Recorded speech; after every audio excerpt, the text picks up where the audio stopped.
Welcome, everyone, to Music Junkies, a podcast about people sharing extraordinary stories about how music has impacted their lives.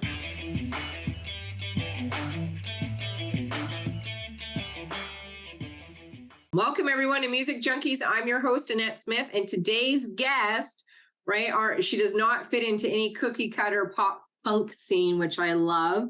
Born and raised in New York City, Mars has always had a passion for music and has paved your own way for the music world, which I think is awesome. I love listening to your music. I was listening to it for a couple weeks, and I love that you fully intend to take over the world. So please, Mars as a girl to Music Junkies podcast. Welcome, girl. Hey, thanks for having me. I love the hair color. Thank you. Is it always nice and bright colors? Well, I've had it red for a while. I had a brief stint with the color pink. But yeah, I've been consistently red since early 2020. Yeah. So you liked red better than pink? Well, pink was just harder to maintain. I think that the dye that I use for the red is better, so. That's good. That's awesome. So you're enjoying your day in New York City today. Mm-hmm. And I know that you probably had some help putting your playlist, but if you can remember from the last time we spoke, what was your experience putting your playlist together for me today? Well, it was kind of just like showing the stuff that like I figured was like the best, but then also showed range, so it's not just a bunch of songs that all sound like each other. Yeah, I agree. So if you were to describe your music to somebody, how would you describe it? Like it sounds like growing up on the internet, a haunted strip club, and feelings. That's a great description. Who would ever want to go to a haunted strip club? Me. What would your stripper name be? That's a good question. Maybe Carnelian because of the hair. Oh, good. No, I can't remember how it goes, but I heard that it was like whatever the color of your underwear is today, and then the last thing you ate. Yeah. So what would that be?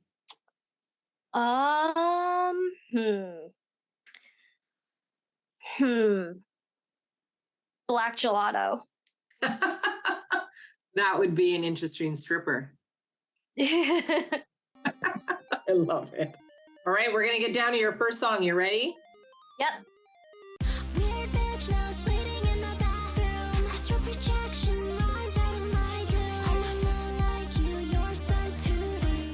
So I Probably Love You. That's what the song title is. So What is that song about? Why did you write it? What's kind of the back history of it? Well, the title I Probably Love You comes from like back in the day. I'm trying to figure out if this is like specifically like a millennial memory, but like back in Tumblr, like all the angsty kids had I Probably Hate You in their bio, and I had I Probably Hate You in my bio when I was 16. And then I was like, what if I like made it something positive, like I Probably Love You? Because if you can like hate someone and you don't know who they are, you could probably love someone and don't know who they are. Or like upon like first glance. And then the weird bitch nose bleeding in the bathroom, I kind of just like wrote that lyric down because when I used to work at Starbucks, I think this was when like, you know, the like weather was changing, and I got a nosebleed at work, and like I, you know, had like it was food service, so I had to like go into like the teeny tiny employee bathroom and nurse a nosebleed, and you know, having to like clean that whole thing up and just like bleeding out my nose on the clock. Well, at least you got paid for it. Yeah. Did you stay at work or you go home? I stayed at work. What's been the worst job you've had growing up so far? I mean, Burger King wasn't lit. I worked at a grocery store, which was a few years ago, which was absolutely terrible. Starbucks actually wasn't too bad, but it's a tie between Burger King and this supermarket I worked at for 6 months. What were you like in high school? Well, I like, it's not like, oh, I had a lot of friends, but I kind of just like talked to everybody. Um, a lot of people, like, even though if we weren't friends, just felt very comfortable like telling me their personal business, and I didn't say shit, because I'm a good person. Well, I'm not gonna like take something that somebody told me in confidence and like blow up their spot. That's a good thing. What was kind of your worst or your hardest struggle in high school? I went to a really small school. Like there was Not a lot probably of selection. 100, and like my graduating class was probably less than 100 people, and like everybody knew each other, and like the entire school total, and it was like a 6 through 12 school, might have been like a lick over 500 people. So it was kind of just like seeing the same people all the time, and like if even if I had like a friend fallout, there wasn't really like a lot for me to choose from.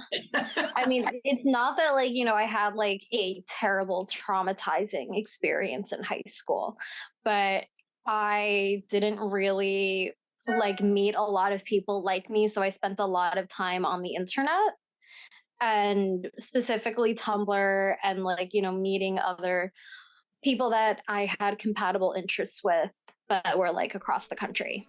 Yeah, it'd be hard dating. Mhm. All right, next song.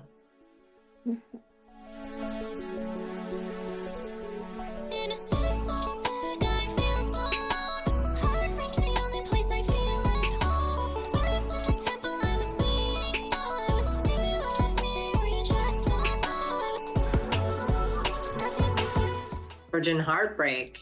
So this sounds like it could be an interesting story. Well, it was actually about two people, but like not people that I dealt with simultaneously, because I was working in a specific part of Midtown when I was dating one person, and then 5 years prior to that, I was in aesthetic school while I was dating another person. And it's like these people that like I dated, I kind of just like always felt so alone with them, and like, just not really feeling fulfilled. And then it's like being in like one spot regularly where I was dealing with one of those people, and then dealing with another person, and then working in that area. And they're both Virgos, for people who are into astrology. So that's kind of where it comes from. Interesting. So what is dating like in New York right now? Terrible. Really? Yeah. I mean, there's so many people. There's so many people. It's like in New York, it's like most of the time, like, expect that whoever you're dealing with is probably like with a few other people, and you should act accordingly. That's how I view dating in New York. Tell me about your last date. Huh? Tell me about your last date. I'm racking my brain. I hung out with this girl at her house, and then we walked around her neighborhood, which is the Lower East Side, for those who are like familiar with New York. And we went to a taco place and got margaritas. And it was pretty cool. It was like a really nice restaurant, and it wasn't like super busy. So it's not like we had to shout at each other to talk, and we did a shot with the bartender too. That's fun. Pays for the drinks or the meals when you go out. Obviously, you're dating females, right? If I'm dating a male, I'm hoping that he's paying. So who dates in a female-female relationship? Who pays? Who pays? Wow. That is a great question. Because I feel it's like, If Like, I there's- asked you out, Mars, would you expect me to pay then? Is I that feel like the person who asks the person to go on the date is the person who pays, but there's a joke where it's like, if you're like on a same-sex date and the whoever the server hands the check to is the person who is the top in the relationship. nice? I did hear from Kingsley, a guest that I had a couple weeks ago. She told me that whoever has the biggest boobs pays. Oh my god. That's what she told me. Oh my god. Flatten down your chest when you go on dates, and then I mean, if it's like with two men, does whoever has the biggest package let me maybe. stop being inappropriate? I like inappropriate. It's all good. You have to get them to stand up, right? Because they. Oh my god. Like, Like, imagine if like that's the law, and then it's like if like two men go out on a date, like they have like a ruler, and then it's just like, okay, who that would be awesome. I'd like to just be the server for that. I mean, at least, I mean, because you know what? I feel like women have a more accurate idea of what 8 inches look like versus to what men tell women 8 inches looks I like. agree. I agree. That is 100% accurate right there. And I'm surprised you're saying 8 inches. Usually I just say 6, right? How many I guys? mean, but I feel like 8 is 8 just going inches. the extra mile. It's definitely going the extra mile. Next song.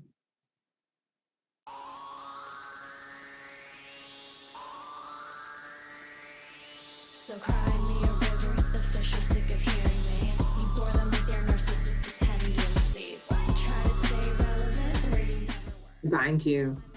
All right. I feel like we're going to get tied up. I'm excited. So that was actually like a diss track that I wrote about someone because when I was 23, I had this like friend of the family that was like the same age as me or like a year younger, and like we fell out, and then like she started stalking me for 4 years, and it was like really weird because people were just like, oh, did you have a relationship with this girl? And I was like, no, we grew up together. And like even when she moved, it's like she was still preoccupied with me, but she had a baby recently, so she hasn't really been bothering me anymore. So tell me some of the things that she would do to stalk you. Well, she would like find excuses to like be in my neighborhood. Stop. And yeah, and then there was one time where she posted about me 50 times in the span of 12 hours. Wow. Yeah, and like just was like posting about me every single day, and she like sent me a decapitation video. What the hell? From a fake account, but it was completely obvious it was her. So tell She me. even like talked about like killing me on Twitter. That's a lot. That's a lot. That's a definitely block account, maybe restraining order for sure. The lead singer of her favorite band blocked her, so I mean, Yikes. So tell me a little bit about your music career. When did you fall in love with writing your own music? And then obviously, when did you think it was the right time to start going down that direction? well, it's something that I had been wanting to do since I was like in middle school. And then I tried being in a band most of my teen years and maybe like the first year and a half of my early 20s. And then when I was 22, I kind of just got really sick of like whether or not like I was going to do something musically being contingent on other people, because it's like there was some people that I would try to form a band with, and we just were interested in different genres, and we had a different idea of where we wanted this to go. And that it's like, like everything like didn't work out for a reason, because then when I went solo, I was like, wait, I like really don't have to answer to anybody or like have to depend on anybody to dictate whether or not I'm going to be releasing something. Yeah. And that must feel good. Mm-hmm. What's your favorite part about being in the studio and recording? Well, I'm actually pretty good friends with my producer, and it's just always a good time. His wife is a lovely human being, and they have guinea pigs and cats, and like the vibes at the studio are just like always like really good, because he's someone that's like very exclusive, and I don't mean that in like a snotty professionalist way. Like, not that he would like look down on somebody for like having like only 500 followers on Instagram or something like that. It's more or less he's just very protective of the energy that he brings into his space, Yeah. because like he did the whole band thing too. So I think like that, like him branching out and being a producer really helped him find himself, and like all the growth that he's had within the past 5 years that I've known him. Well, that's really cool. So how is the music scene in New York? Must be lots of different kinds of music all over the place. Yeah, there's like a scene for everything. The scene, I guess, where I'm from, um like a lot of people are really into like metal music, but also really into like rap and like solo pop. So there's like like a few specific venues that like like I'm familiar with, that like I'll go to if like someone I know is playing a show or if there's something going on. And they're a lot nicer than some of the venues that we had, because these are like post-pandemic venues, so they're all like on like within the same 5-minute walking distance of each other. And you have like people like doing really cool and amazing things, and like just constantly grinding and like trying and working hard, and like even if there is like petty stupid drama, um I do feel that like New York City is also big enough that like if you do have beef with somebody, like it is completely possible to just completely avoid them. Yeah. Even though it's like a big city in Yeah. a small space, it is very easy to avoid people you dislike. I agree. Even in small towns, if you really want to. Right, next song.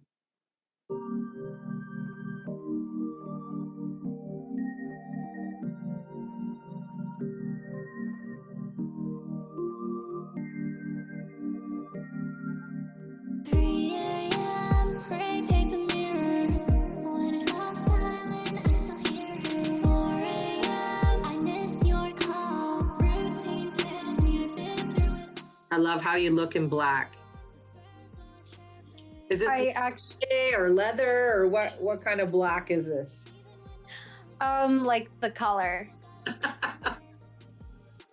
Because like there's the whole stereotype that like New Yorkers wear all black. And I actually went through like back when the pandemic was happening, so like the first few months of 2020, my sleep schedule was all fucked up, and I would just like listen to like lo-fi mixes on YouTube and just like write lyrics. So when I did get to go back to the studio and like the travel restrictions were less crazy, then I would have some lyrics, and like it was just in the dark of my room with like lo-fi playing in the background, and that's what it turned into. That's awesome. So who has been somebody that maybe you inspired to be or would like to collaborate with in the music world? I really fuck with The Weeknd. Yeah. I really love the new SZA album. There's also this Australian artist, Sayani. Oh, okay. Who's really dope and I consider a huge inspiration. And 100 Gex. Oh, interesting. Mm-hmm. So where do you find your inspiration when you're writing your songs? Is it relationships? Is it just life that you've been through? Is it just... Life that I've been through, different emotions. Sometimes like something will just come to me out of nowhere. Yeah. So what is inspiring you right now to write? Well, right now, like I guess according to my notes app, dreams, like actual dreams that I have, and I guess what sounds cool and like what's a cool play on words and like what I can like chop and screw it into. Cool. Love it. Do you have any pet peeves, things that drive you absolutely up the wall? Influencer culture. Give me an example. Like just people being like fucking rude for no reason and like people feeling entitled to shit because they're popular online. I'm really not a big fan of people that are desperate to fit in because they are usually the corniest motherfuckers I've ever met. Yeah. And I guess like one aesthetic pet peeve of mine, even though I wouldn't like, bully someone for having it, is like those micro bangs that always look like they were cut with child safety scissors. Yeah, I don't like that either. I just don't think it looks good. You must see a lot of different trends in New York with like clothes and fashion and style. And Oh yeah. is that where you get a lot of your stuff from, or you just kind of whatever? You don't really follow any of that. You have your own brand, your own style. I mean, I just like buy shit that I think looks cool. Like right now, I'm kind of like on a kick with bags. Like I recently bought like a crossover purse that was a collaboration with Loungefly and Lisa Frank, and then like I have something from the Sanrio collection with Loungefly, and it's just like cute, colorful bags. And I kind of want to do something where I just like wear all black and then just have like a cute bag. So, music, Duality. guys, have you produced a music video yet? Yeah, I've actually had a few music videos. I dropped one on my birthday. Oh, okay. So tell me about making the video. What's your favorite part? Who comes up with, the ideas for it? Is it all you? I've worked with a few different videographers, and I've had like varying experiences with them, but I feel like being able to like stake out a cool location and then like just, being a part of it. Like there was one time where I shot a music video at this like pink cutesy arcade, and like it was just like such like a dope ass location, and like people were like messaging me and the people that I was doing business with at the time, and they were like, "Oh, where is this?" And like nobody was telling them. So they wanted to come and stalk you. No, I don't want somebody like coming there first. Like that's my location. That's right. Next song. Hey bitch, here's that song you wanted. I hope you like it. Yeah, I don't know. If only Even with a pretty face. Ooh. Is this a relationship song? Yeah, there was like this girl that I dated that was kind of narcissistic, Oh. and she really wanted me to write a song about her, so I did. Oh, so when you are performing, and that's a great example, maybe, I don't know if you like the song or not, or like performing it, but what if that song became very, very popular and you'd have to perform it all the time? Would that bother you? No.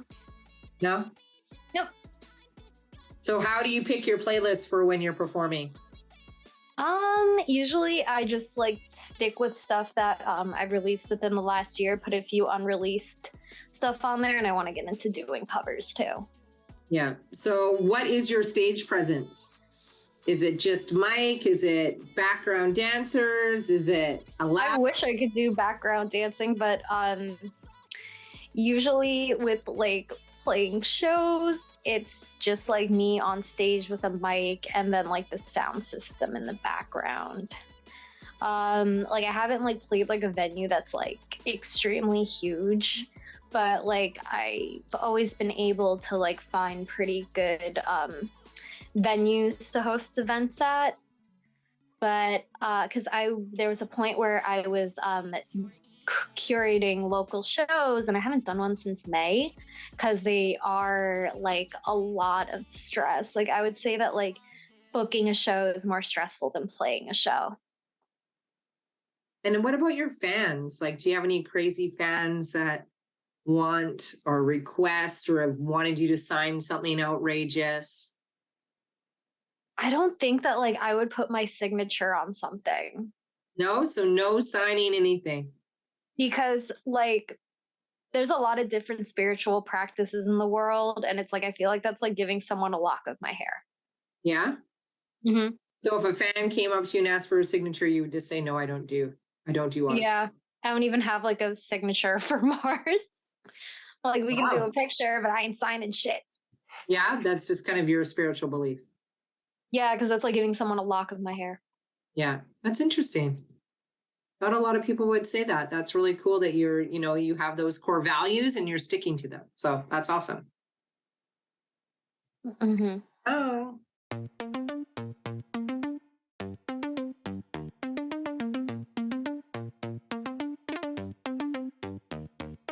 Always wish I was someone else. Sacrificed my mental health. Everyone I've compared myself to. Out of my head. Yep. Sounds like one of those days. Yeah, that was actually my first feature that I've ever done with someone, and I did it with my producer. He's the feature on the track. Because when we were doing it, he was like, "Hey, can I hop on this track? I really like it." I was like, "Yeah, sure."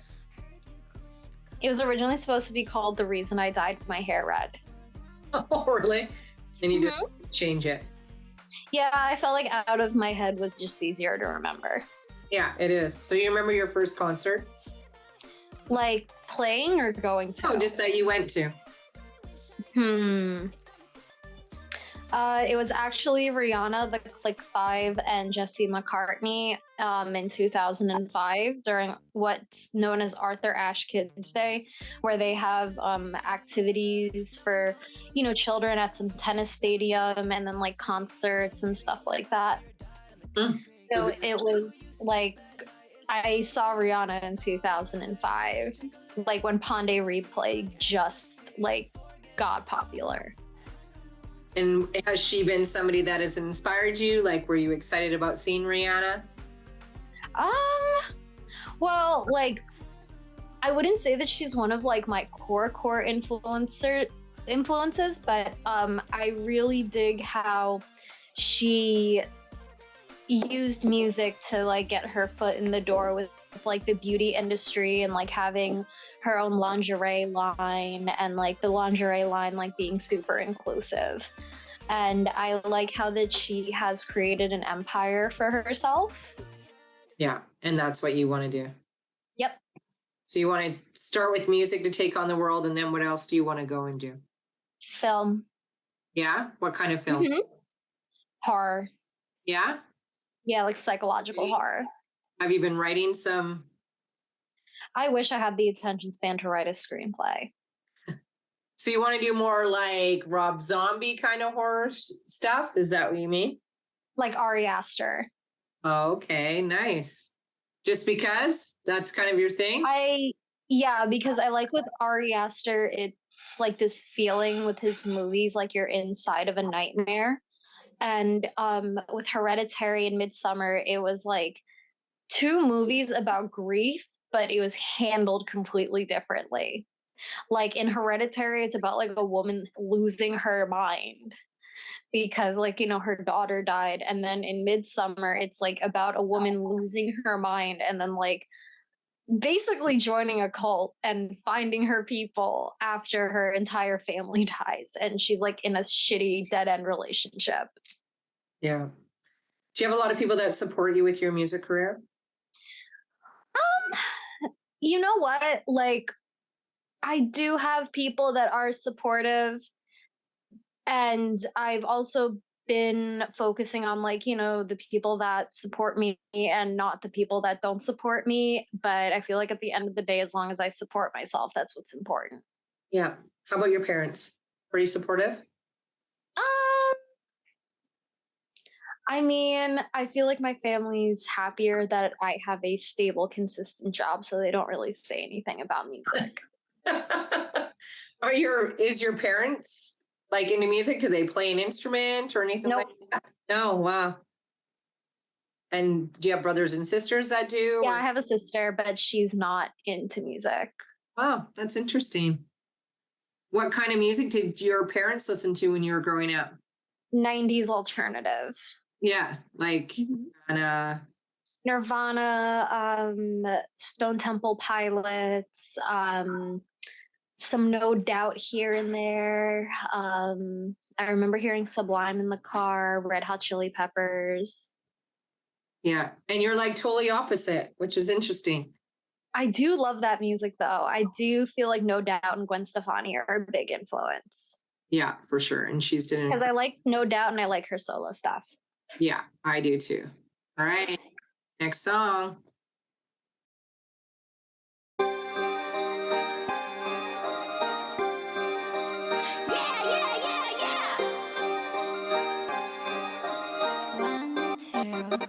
You just think that I can't do better. You make me sexy, you know. I always feel like this is like a relationship song as well. I mean, it can be. It was kind of just like a weird salad from Sorry Up and Ghost after my phone, and I smushed it together. I kind of was inspired by Dr. Seuss with the like one mimosa, two mimosa, red mimosa, blue mimosa. I love it. So if you could be a musician, what would you be? What would you do? Wait, like if I could be a musician? Like if you couldn't be. Okay. Wow. I feel like I would just get some 9 to 5 and then like have a new job on the side, like watching or knitting. Just looking who I am on social media. Yeah, that's probably a good thing sometimes, isn't it? Yeah. Social media drive you crazy. It does, and I feel like not saying like but I feel like we're all just like so saturated with one another, and I feel like it can really distort relationships and friendships, and like everybody like everything's out there, and like I feel like people, and even myself included, sometimes can place too much importance on social media, or like look for validation in social media, but it's like a lot of it can just be a big echo chamber, or like just everybody's fighting, and like I feel like there's even people that it's like they're down for the cause in the way that they just want to attack people on the internet. Yeah, there's lots of people out there. And people that write so like they can comment or do whatever they want, and that's their voice, because I think that they're a coward and they can't speak to somebody face to face. That's my opinion anyways, right? I feel like you can't go and directly talk to that person and let them know how you feel, but you can mention some kind of a comment on a post. Or sometimes like people will just like sub you and not even say anything to you directly. Like just people like feeling entitled and as if they have the authority to comment on somebody else's life.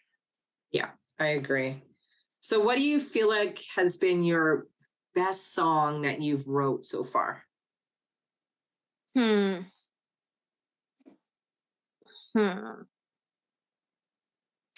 I mean, not counting some of my unreleased stuff, I fuck with Miss Mimosa and Virgin Heartbreak very heavy. Yeah. Mhm. You feel has been your proudest accomplishment so far in your music career? Hmm. Throwing successful shows. Yeah. Mm-hmm. How long are your shows usually? Around like 4 or 5 acts. Wow, that's a long time. Yeah, and everyone gets like a 20-minute set. It's awesome. It's exciting, right? It's cool to Oh see. yeah, I've had people tell me that my shows bring people together, and that's what makes me happy. Yeah, that's awesome. We're on your last song, but before I get to your last song, I want you to, even though we just talked about social media, let us know where we can find you, download your stuff, if you have any, if you have a website, anything like that. I should get a website. I don't have a website either. It's all good. Yeah, I feel like an old person. Like, I don't know how to make a website. It's like, you just do this, Grandpa. That's right. Just do this. So where can we find you, Mars? So on streaming sites, it's as Mars as a girl. And then on social media, my Instagram is M4RS_G1RL. TikTok is Mars the Destroyer, and Tumblr is Are You There, God? It's Me, Mars. I love it. That's a long one.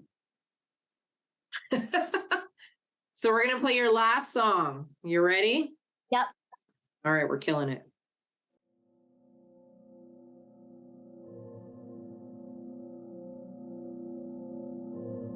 You hate me and I hate you. We both lie, but it's still true. Toxicity was mutual. I know you still think. Did you really think I was going to date your hoe ass? Yeah. Yeah. Okay. So this has got to have a good story.